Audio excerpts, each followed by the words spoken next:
I cannot compare myself with America and give you what America is giving to the Americans and what I can provide for the Filipinos because of the huge difference in numbers, income. Mas marami silang mabili, mas marami silang manufacture, may mga factory nila. The Philippines is just little by little growing over the years. At hindi pa, na-colony pa tayo ng Spaniards for 300 years.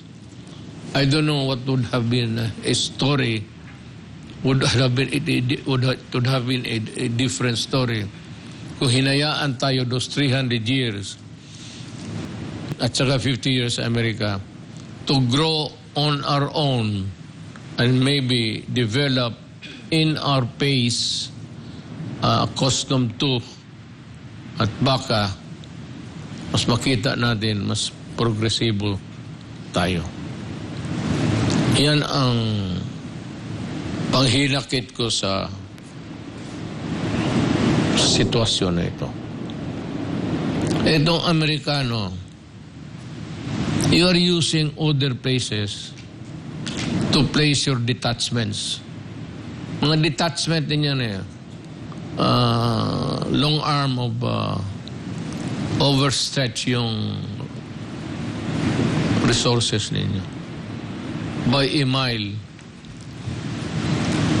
Yung mga Pilipino na hindi naman nakaintindi sa inyo, okay lang yun. Kasi sa Senate palagi kayong panalo eh. Made in America yun eh. Yung movies. Pero yung Pilipino na nag-iisip, kung hindi kayo maniwala sa akin, well, I said,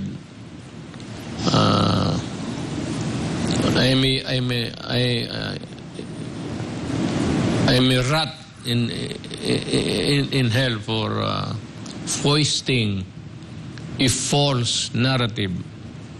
But kung magkatotoo, huwag mo nang isipin ako na sinabi ko.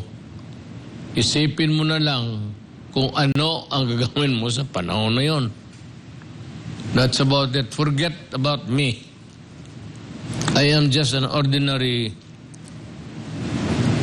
public employee once upon a time na medyo may alam ng konti. And I know because I said these things existed during my time as mayor, as president.